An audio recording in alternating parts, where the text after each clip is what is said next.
हो रुली वया हिन चङा भला, रुली वया हिन चङा भला, मां त ग़रीब जो ॿारु हां, वस कयम पोइ बे दिलबर खे नथो वणा त पोइ छा कयां, रुली वया हिन चङा भला, रुली वया हिन चङा भला।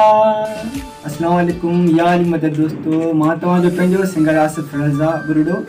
जीअं त मुंहिंजे पहिरें एल्बम जी कामयाबी खां पोइ ॿिएं एल्बम जी सिलेक्शन जारी आहे आईडी प्रोडक्शन में, जंहिंजा प्रोड्यूसर आहिनि इरफान अली दायो साहब। इन एल्बम जा चीफ सिलेक्शन शायर आहिनि सुबुह खान छॼण, शोएब भुट्टो, ऐं सिलेक्शन करे रहिया आहिनि राजा गोवर बुरड़ो, मुजाहिद बुरड़ो, आशिफ बुरड़ो, इरफान बुरड़ो, मोहम्मद अली कोलाची, वसीम राड़ी, फेरोज़ गुल मलक, शोएब भयो। जंहिं बि दोस्त खे गीत रखिणो आहे त हिन नंबर ते राब्तो कंदा जेको स्क्रीन ते हली रहियो आहे।